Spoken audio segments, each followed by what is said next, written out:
Hello, my beautiful people. It's Lena. I'm back. Welcome back. Welcome back. Welcome back. Well, we're here. And just like that, episode 10, The Last Supper. This was like getting a gift on Christmas, opening it up, and seeing that it's a huge jigsaw puzzle that you never wanted or you never asked for. You have so many pieces. Charlotte is drunk. Miranda is insulted. Samantha 2.0 is in love. Anthony is a good lover because he's not a woman. Stanford is a monk.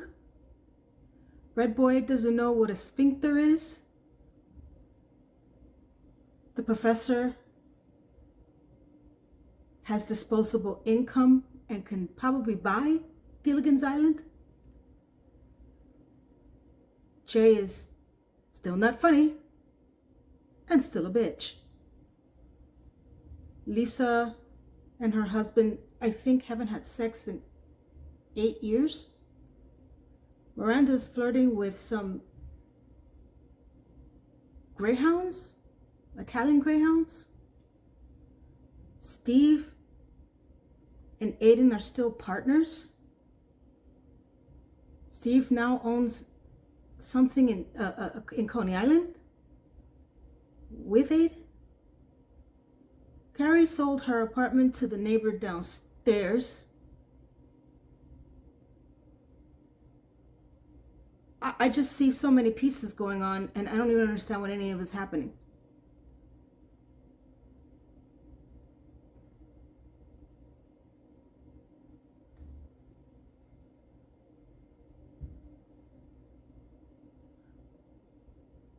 Oh, and I think Carrie has a cat now. All right, people, let's do this. Let's try to put the pieces together of this puzzle. In the end, you might see that there are either some missing pieces because I didn't take any notes, or additional pieces that we don't know where to put them. I'm going to do it in a same format, but I'm going to put the honorable mentions first because the three ding-dongs need to be on the end because I was left like, okay. Let's start with Steve. Opening scene. Here we go. Carrie and Aiden are walking on the Coney Island boardwalk. Carrie is wearing boots, sweatpants, and a jacket. Now, I'm a New Yorker. I live in the South now, which is 400 degrees all the time. So I want to know, is that the going fashion now for New York? Because I don't know. She looked ridiculous. She's looked ridiculous for a long time. Aiden and Carrie are walking on the boardwalk. Aiden makes a joke because she's been here since she's 21 years old and she's never been to Coney Island. And he does the math and it's been 35 years. So that makes her old. Sure. Also not a real New Yorker if you've never been to Coney Island.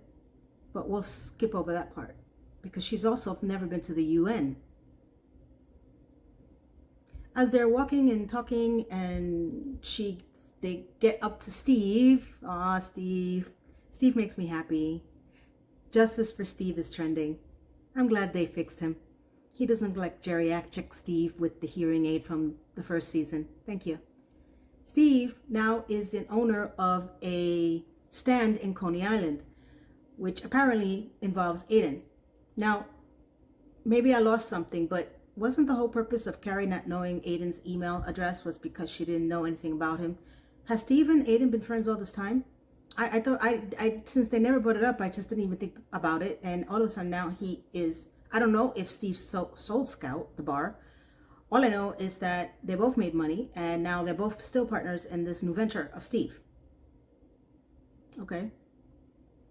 Aiden gets a call from his middle child, Wyatt, and he picks up the phone and his son says, "Can you please come home right now?" Aiden asks why, and he says, "Because mom is being a dick." Now, if I ever heard my son say that about me, I would slap him. But because Aiden is not there and I don't know where the mother is, we'll let that go. Aiden walks away. Carrie and Steve start talking to each other, and Steve starts reminiscing about his days as a young kid with his brother at Coney Island. And he was visiting Coney Island all this time that he was going through the crap with Miranda. And he turned around and all of a sudden, boom, that's what he wanted to purchase. So he went ahead and purchased it. Great for him, good. I'm so happy for him. Anything is better than what he got. Aiden comes back to the group and everything seems to be okay. And then you have Brady rolling up on his bicycle with his big red hair and his goofy smile, and that's it. No more Brady, no more Steve. More Carrie and Aiden, but that's for later. Let's go through the honorable mentions, because they've got a few mentions that are maybe not so honorable, okay? Anthony. He's going to be the first one today. You may ask why, because he's got a hell of a story. Him and Bread Boy having sex. He finally let him up. Must have been 8 dates with no dick. He finally gave in. Okay. Bread Boy tells him that he's a wonderful lover. Anthony is flattered. And then Bread Boy says, "Now it's my turn to you." And Anthony looks at him like he's got 3 heads and no eyes. And he tells him that that is not him, that is not who he is, and that in his generation, gay couples have an understanding. One's the top, one's the bottom. Red Boy doesn't buy it and keeps harassing him. And then all of a sudden, Anthony says, "Well, I'm not the girl. I've never been penetrated." So much information. And now I'm thinking about Stanford. Thanks for the info. And the Bread Boy says, "I can't believe it with all the sex you've had." Kind of took the words right out of my mouth. Then Anthony says, "Hey, there's a lot of gay couples that can be together without penetration. And there's a lot of straight marriages that are the same." That's going to be my second bumper sticker. Added to the first one that he said in the last episode. I'm going to be rolling around my car in the South, and it's going to be real fun. I'm going to be a hoot and a hat. I can't wait. Then we got a beautiful shot of Anthony's ass as he got up from the bed and went to the bathroom. In all the seasons, we've never seen that. So thank you. Then Anthony and his ass gets over to Carrie's house because she invited him because she wanted to talk to him.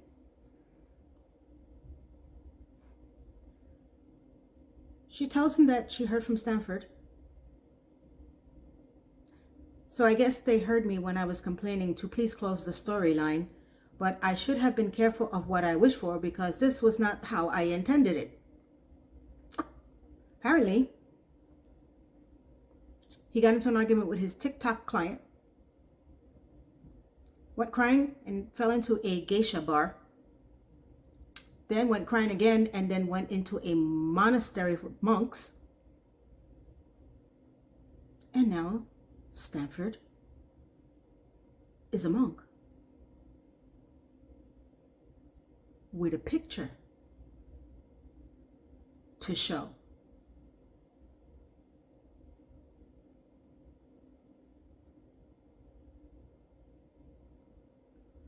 The same reaction that Anthony had was the same reaction that I had. Get the hell out of here. Great Photoshop. Unfortunately, mine was more true than his. On top of the fact that he's a monk now, because that is the storyline that I'm going to believe. I would have brought more him being a geisha than a monk. He left all his worldly possessions to Anthony. He doesn't want to be tethered to anything. Nothing to remind him of anything. So he got everything. Now, my marriage didn't end like this. If I would have known that that's what it takes to push my ex-husband to being a monk to get all the worldly possessions, I would have driven him there myself. So they closed the story. I just don't know where they came up with this idea that he's going to be a monk. Brilliant, amazing. I cannot imagine what happened in the writer's room. They must have been throwing around all these stories, and this is the one that stuck. What was the other ones like? So he's a monk now. They didn't even give Willie Garson like an ending at the end of the series, like at the end of the show, in memory of Willie Garson. Nothing. We got a Photoshop picture of him being a monk.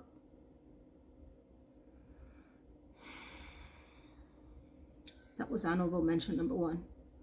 Honorable mention number 2. The professor. She got an email from her ex-husband and his current baby mama inviting her to a co-ed baby shower. She sees that there's a registry attached to the email, opens the email, opens the registry, and is complaining to Miranda about all the stuff that's on the registry, that everything that she rattled off is over $500. So you know what she does? She goes ahead and decides that she's going to purchase the most expensive one on the registry, which is a $1,000 stroller, as a revenge gift. Now, I don't understand this. Is this the new passive income stream that people are creating online now? That you create a registry and it's very expensive and all the people that don't like you send it to you? Because if that's the case, then I'm going to stop trying to figure out Patreon. For what? I could do this. I could tell all my haters, hey, buy me a gift. You don't know what I like? Here's my list. And everything's going to be over $1,000. Seems to work. Because I has been spending all this time trying to figure out how to do different passive income streams, and voila, she figured it out. She did it. So stay tuned. I'm going to create a website, and for all the people who do love me, we'll figure something else out. But thank you to all my haters. I have a lot of expensive taste, so keep on hating. I would have sent a card and would have wrote, good luck. So if this is the newfangled thing that you kids are doing these days, please let me know, because I would love to know how to do this. Okay. Apparently she has disposable income, so she can really buy Gilligan's Island. Who knew? Did you? Because I didn't. Did you see the place that she's living in? Well, she is a nice place. She gave Miranda a shack. Room next door. That's it. Professor gone. Okay. Next honorable mention. Lisa. Lisa, from the last time I remember seeing that she announced that she was pregnant during her husband's campaign speech, or in the party where Harry and Charlotte were throwing for her, she was smiling after she said she was pregnant. She left her husband tongue-tied, couldn't speak. I don't know how many weeks of this is later. All of a sudden, they're in bed. She's tossing and turning, wrestling with the pillow. He turns around. He says, are you okay? She says, literally, I would be if you would have had the vasectomy 8 years ago. Now, question. Does that mean that they haven't had sex in 8 years? What have you been doing all this time? This would have never come up again? You've had no time in between to ask what again? To do it? You couldn't have taken him to the hospital? I didn't understand this whole storyline. She's bitching and moaning about the fact that she asked him 8 years ago. Okay. Isn't your job as wife is to nag and nag and nag and nag and nag and nag and nag and nag until you get it? Because apparently he just let it slide. I don't think so. Men normally don't let vasectomies just go out of their head. They think about it for a long time. So he tells her, hey, do you. Whatever you want, I'm here for you. If you want to do the other thing, I understand. If you want to know what the other thing is, go watch it, because I'm not going to say it. She tells him that she's grateful, and he tells her that at the end of the day, I'm going to help you. Whatever decision you make, and if you decide to keep the baby, I'm going to help you. Is he the nanny? What do you mean, help me? What? Now, listen, I was pregnant. I know for the pregnancy portion of this time, it's all me. Until that baby comes out, it's all me. But once that baby comes out, and you're my husband, you're doing more than help. You're there. But apparently they don't have a relationship where he's at home, and I don't know what she does, because these people supposedly have money. So I don't know what she does. She can't find help. Real help? Really? Nothing.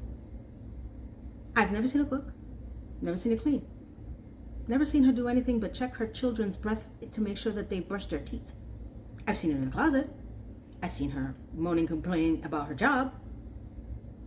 But I've never seen her do any domesticated things that she cannot warrant to have another child if she wanted to and have help.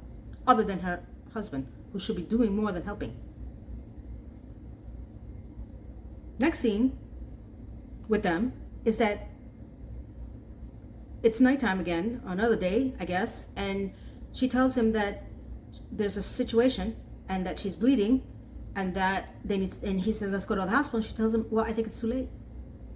So that's it, we're not going to do this? We're not going to have the baby? So what was the purpose of this whole storyline? Why? Why would you bring this up if you're not even going to go through with it? Or even have to give them a story? Well, let me tell you, that was the worst story I've ever seen in my life. It was insane. Okay. They're gone. Honorable mention number 4. Samantha 2.0. We see the Marvel Man having sex with her, and that's the only scene we see, the back of him. She's moaning and groaning, and all of a sudden she turns around and she says, I love you. And then he says, I love you too. Translation, this is what happened in the writer's room. Hey, do you remember anything that we could use for Samantha in this part of Samantha 2.0? Yeah, what about the time that she told Richard Wright while she was on ecstasy that she loved him? And can you use that? That's brilliant. But wait, we can't copy the same thing. So what can we do to change it? Well, she's not on ecstasy. Amazing. You're amazing. You are amazing. Yeah, no, wait. It has to be slightly more different. Okay. Well, he tells her that he loves her too. Brilliant. Let's type this up. Let's go. Okay, are you ready? Okay, scene, action. It's the same freaking story, except 2 things changed. Why don't you just say this is Samantha? Then we see her going to Carrie's apartment, which she's packing, and in like 4 scenes you see her all do is packing. She walks in, she makes an insult to the neighbor that purchased the house or the apartment for very cheap. I'm only guessing because she's pissed off about the commission. Neighbor girl walks out. She does the scene where I think that she either needs to pay for a new acting coach or really pay the one that she's using now more money, because she says, disaster. And then Carrie's like, what happened? What's the matter, Sam? Samantha 2.0. I told Mr. Marvel that I love him, and he told it to me back. And Carrie's like, well, that's love. And she was, but I was feeling so much because I said it while he was inside of me. Inside of you? That's how you talk to your friends? What are you, 18? What's wrong with you? I don't tell my friends that. They're lucky I know I have sex. What? And the way she said it, while he was inside of me. What? And that she hasn't even had time to vet him. Vet him? What? Then why are you having sex with him? Do you try on your vets before you actually vet them? I don't understand that whole premise. She's upset because it's only been 3.5 weeks. Now that's concerning. But now you're upset because he loves you back? Were you just bitching and complaining a few episodes ago about love and I don't have love and never been loved and love and I'm lonely? And now you finally got some sucker to tell you that he loves you during sex? And now you're upset about it? Pick a lane. Pick a lane. And the lane that I want you to do is the off-ramp. Get off the show. Goodbye. Go into Hollywood land with your Marvel director and disappear. Bye-bye. Because I don't understand your whole storyline. And by the way, your outfit that you're wearing looks very similar to another one. What, did they not have enough costumes for you because they gave it all to Miranda? She's just ridiculous. Bye. Honorable mention number 4. Chay. Chay's still not funny. Chay is a bitch in every version of her. She is doing a comic stand-up show. She invited Aiden and Carrie. She doesn't know Miranda's coming. They sit in the back. Chay is making disgusting remarks about her relationship with Miranda. Not surprising to me. I didn't buy that whole I'm a pet rescuer shenanigans that she was doing. They wrote her that way, and they continuously write her to make us don't like her. Miranda gets upset, walks out. Chay sees her, runs after her. They're screaming at each other in the street.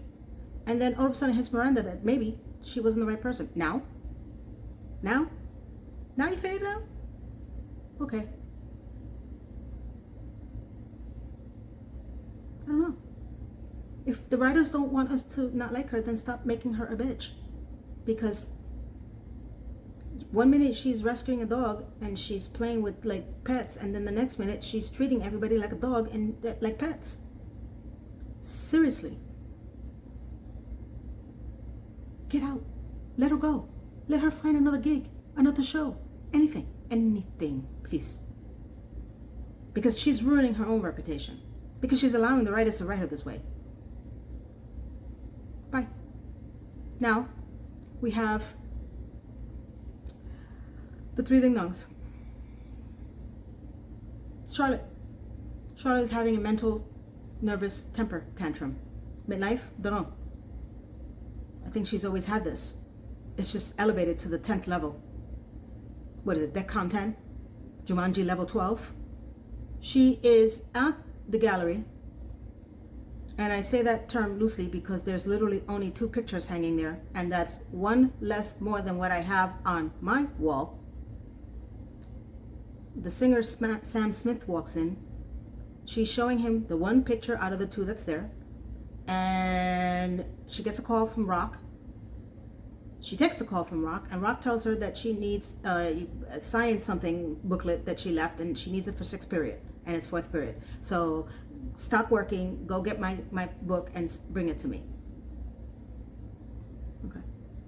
So Charlotte has decided to call her husband Harry, you know, the lawyer who's working at a job, not a gallery, and tells him that he needs to stop what he's doing and go get this science thing and give it to Rock at school.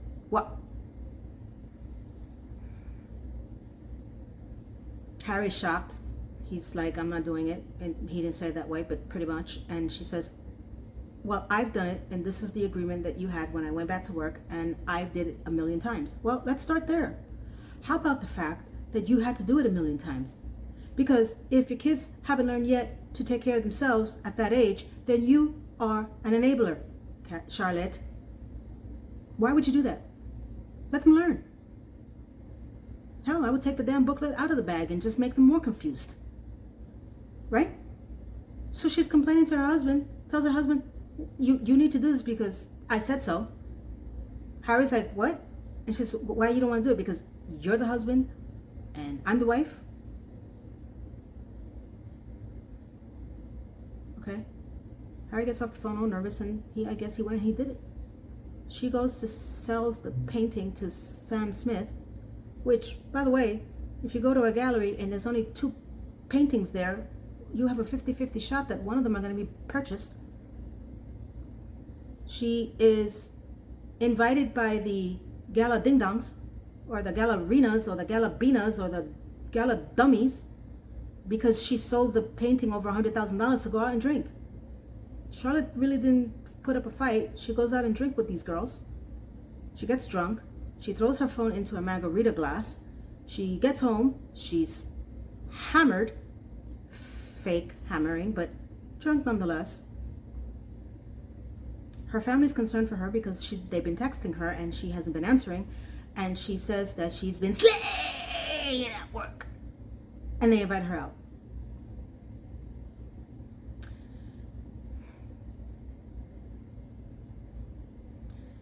Her family's still concerned for her. At this point, I'm concerned for her.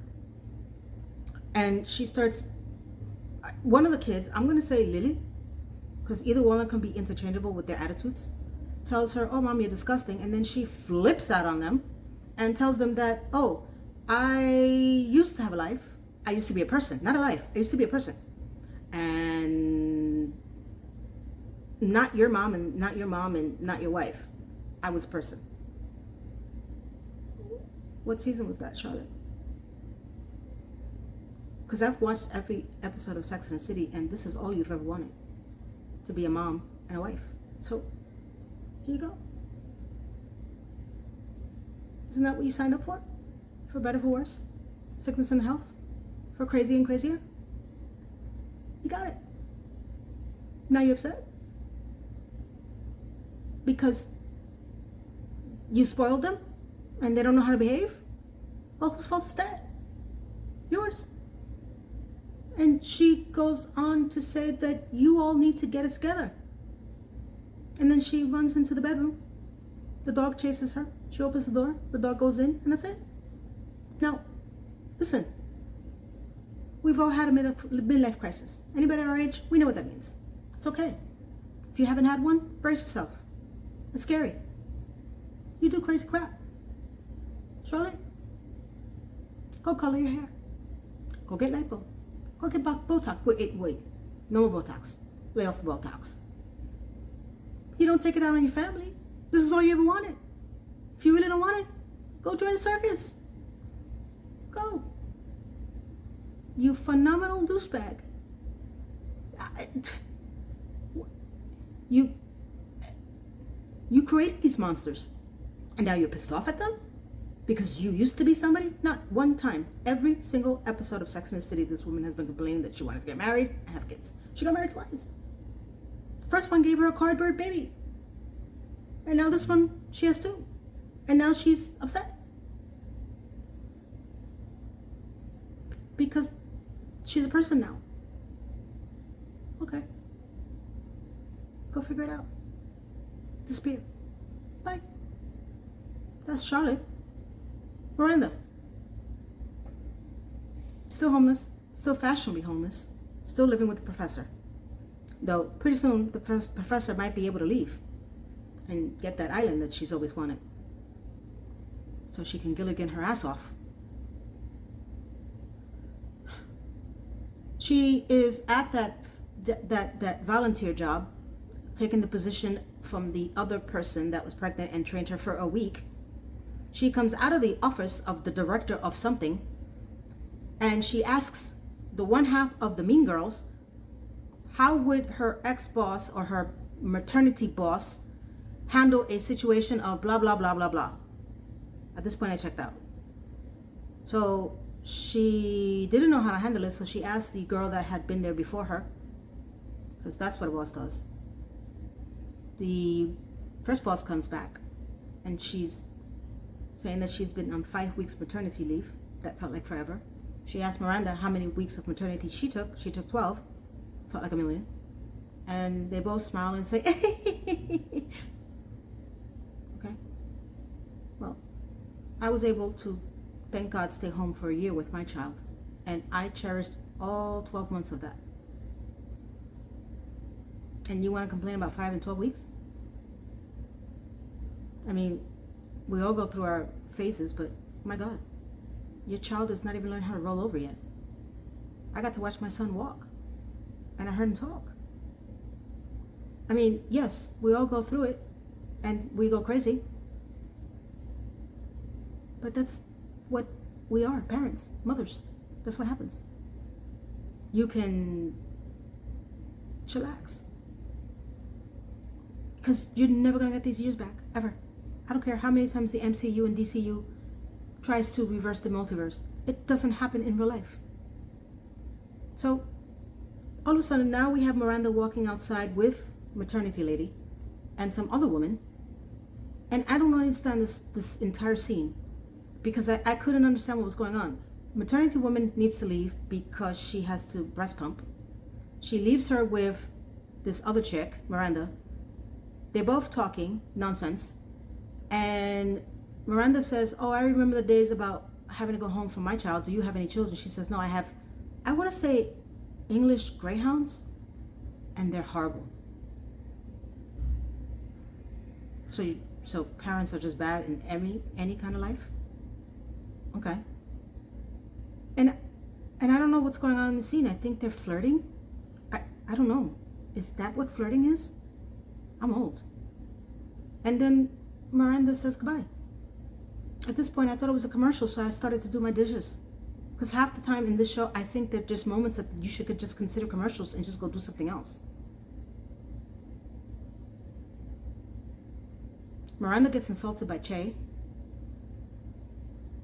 And then she calls Carrie, because Carrie apparently is having a Last Supper dinner at her old apartment because she won some raffle, and a Michelin chef is going to chef her house with food. Miranda tells her that she doesn't want to go to the party because of Chay. Let's start off with the fact that Carrie invited Chay after the comedy debacle. Why are you friends with this girl? Can you please explain this to me? What? If she insulted your friend of 1,000 years, why are you even talking to her? What has this girl done for you lately? What have you done for me lately? Should I get my Janet Jackson album out? Because I don't understand what's going on there. Get rid of this girl. So now, Chay's coming and Steve's coming.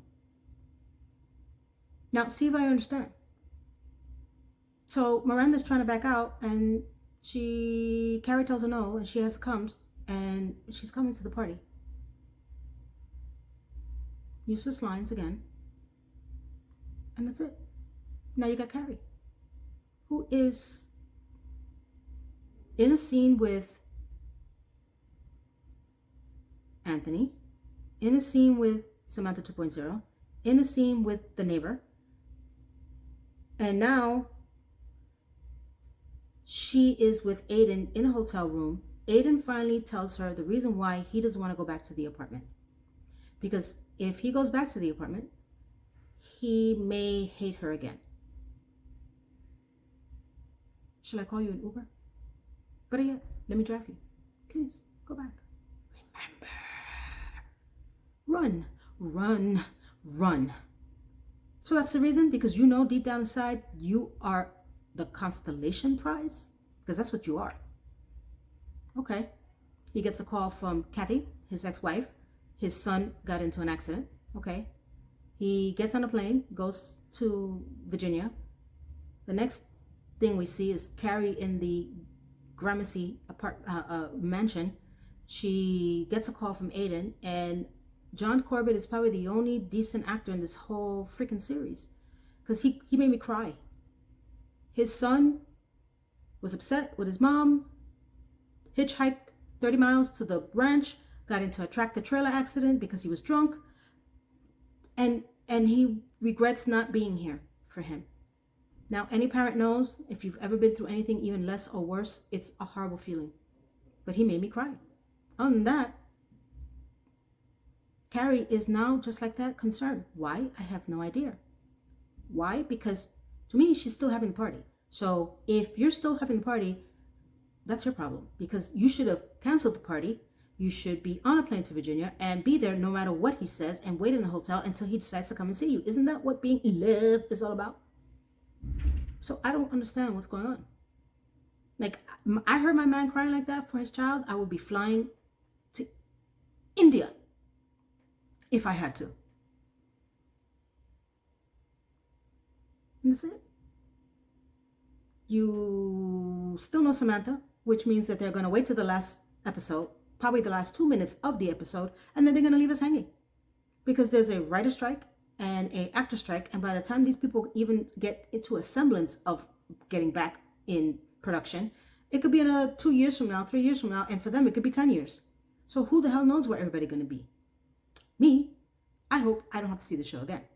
Unfortunately, I am going to review the first season because I never did. And I'm going to go back and review the real Sex in the City, because I'm not going anywhere, people. I'm not going anywhere. I'm staying. I want to thank every single person. Again, I cannot thank you enough, who has commented, who has subscribed, who has shared, who have emailed me. I do intend to do more shows and watch more movies. That was the intention of this channel. I just got thrown into this vortex of stupidity, and I have to see it through. I'm sorry, I just have to see it through. So I am so happy that I've made so many people laugh, returning viewers. You guys have been amazing. You've made some interesting comments, and I know some people are asking me if I'm going to continue, if I'm going to do vlogs. Yes, not vlogs, but you are going to get more of me. So please don't go anywhere. Continue watching. God help us. There's one more episode to go, and I honestly don't know where the show's going to go, because this is a shit show. How they're going to squeeze the last, I don't know, storylines in 30 minutes with fluff and stuff and all the other crap that got going on, I have no idea. I know that Samantha's probably going to do 1 second cameo, because that's all that's going to be left, and they're going to leave us hanging with our tongues hanging out through the rafters. I don't know. Tell me, what do you guys think about this episode? What do you... Am I crazy? Don't answer that. But please, drop a comment, subscribe, like, share.